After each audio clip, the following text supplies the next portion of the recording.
Vinyl community, Mr. Bizzarro with you here once again. I know you're saying, Mr. Bizzarro, where have you been, man? I've been living life, what can I say? I've been busy, thank God. Can only be appreciative for being able to go to work every day, especially in an economy like we're living in at the moment.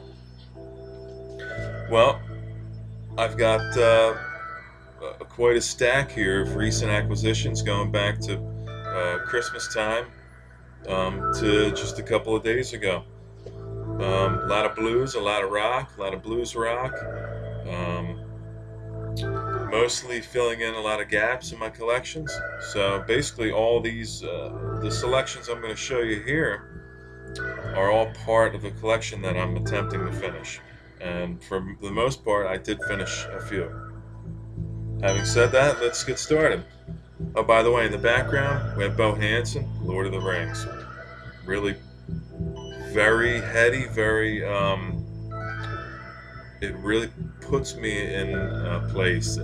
If you've read the book, if you know about the original, this is also an old LP as well. So hearing this really kind of can set you in the mood and really musically tell the story, which for me, not a lot of records like this, not a lot of selections like this really do that for me. So very cool.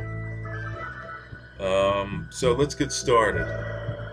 My first purchase, ZZ Top Fandango. This is cool. This is a half live,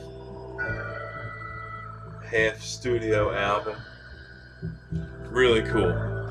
Not a lot can be said about ZZ Top. If you don't know about that particular album, you'd be well advised to check it out. I like the studio side better than the live side. They do a lot of covers on the live side. The studio side I enjoy because it's more their originals, and they're heavy. For the most part, they're heavy songs. The originals are heavy. The covers are, well, they're blues. I mean, they're all pretty much covers of blues songs. So, or old '50s rock songs, which were obviously taken from old blues tunes as well. So, moving on, Johnny Winter, Captured Live. Johnny Winter is really, he's amazing to watch live. His work as a studio musician stands out, obviously, but his energy live is, there really aren't many groups out there that can really stand up in relation to energy and the feel that he gave. He gave an amazing show, and he gave his all every show. I had the privilege to see him a few times. Going back early 80s, guitar slinger around that era, up to only a few years ago when unfortunately he's feeling it a bit. He's up in age, and he's not as well as he was. He's had a rough life. Johnny Winter, Captured Live. Next, we have Robin Trower. Sorry about the glare. Robin Trower, Caravan to Midnight.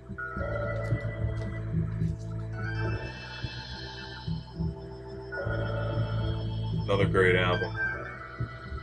Jim Dewar, bass, vocals, very, very soulful vocalist. We have another Robin Trower. This is in City Dreams. If you don't know a lot about Trower, if you don't know a lot about James Dewar, take a minute out and check him out. As far as blues rock's concerned, they're pretty unique. You could say he sounds like Hendrix, he sounds like this, but they did shape and hone their own musical style. And thanks to Dewar and his voice, he had just an amazing voice. Unfortunately, we lost him. But what a great player, what a great vocalist, very soulful, very deep. That's Robin Trower, a great player. I had the opportunity to see him quite a few times in the past and recently. And the same applies to 15, 20 years ago. live shows as it did just last year or two, probably 2 years ago, when I got to see him live as well, for his Seven Moons tour, which was amazing. Jack Bruce. Um, it was an album that harkened back to his 70s releases. Really, a lot of thought went into it, and it's a very deep album and a very full album. Jack Bruce is an amazing bass player and an amazing vocalist, very unique player. So, moving on, it's Janis Joplin. Actually, you could call this Big Brother. This is Cheap Thrills LP. Typically, I have these sleeves off prepared for you. I'm not as prepared right now.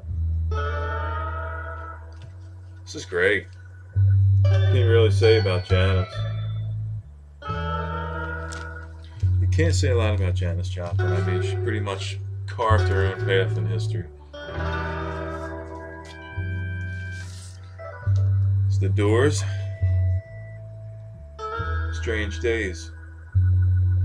I think that midget. I think the little person there was in,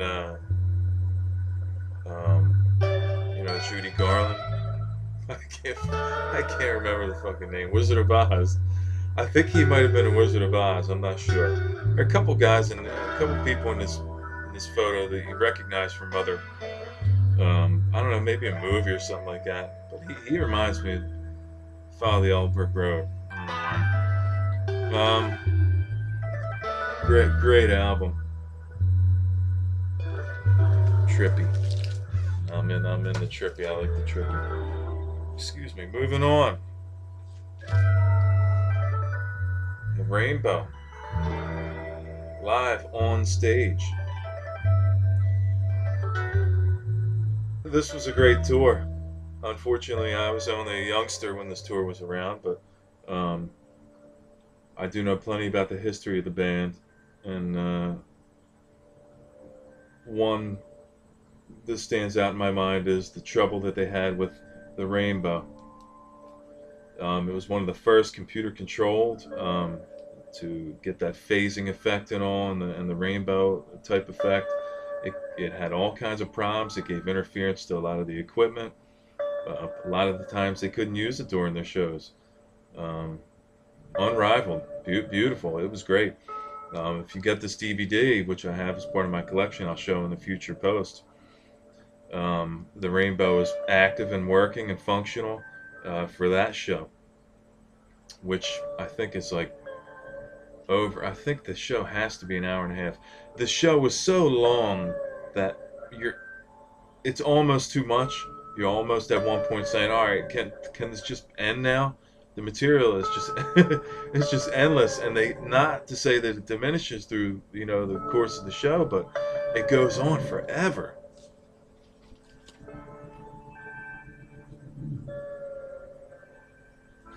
Rainbow. Some Deep Purple. Burn. Of course, this is the David Coverdale, Glenn Hughes era. Great nonetheless.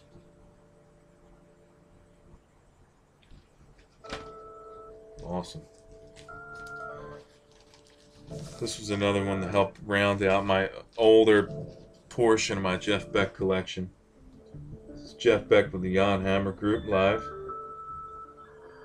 Awesome. God, he's so good live. Quite a team. Great. I think Freeway Jam's on here. Yeah, Freeway Jam's the opening one. Awesome live.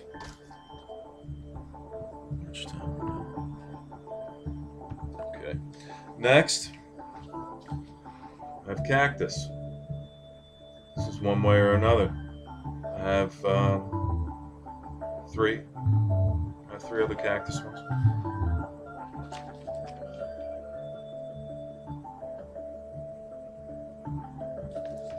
Cactus. A little bit of a tie in there. Here's some. This is my most recent ones here. I had this already, and then I found this for $2. This is Emerson, Lake and Palmer.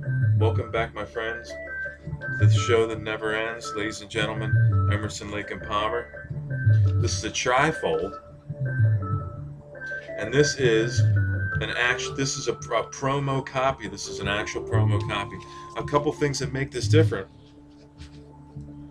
I'll show you the vinyl in a second.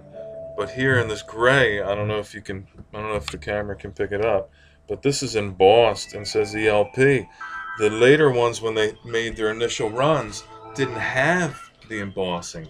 It only had, it didn't even have an ELP there. It was just plain silver.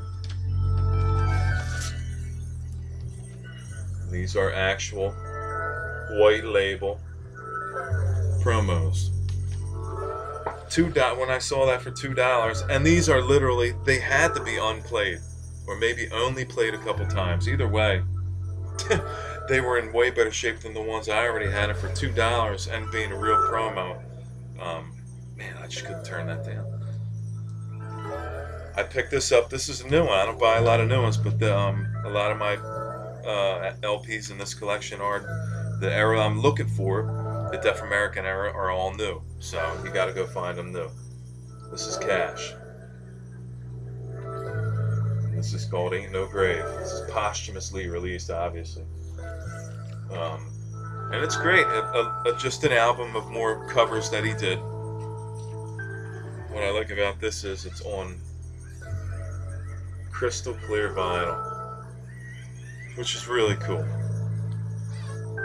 That goes in my Cash collection. And then I met up with Paulie Walnuts 86 last week, and we went out, did a little shopping, and we're on our way out, and he says, "Hold on, Mr. B, I got something for you," and gives me this.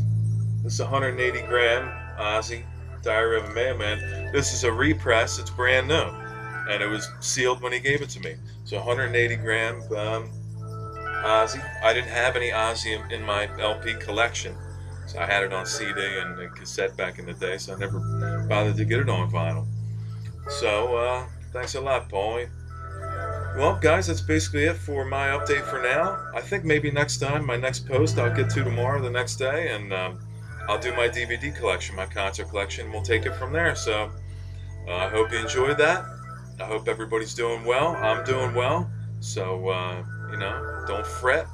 There's going to be some stretches in between where I'm not going to have time to get up here. That's just a fact of things. I got to get out there and get the work done while it's there. So having said that, Mr. Bizzarro signing out until my next post. And as I always say, if you don't know, learn.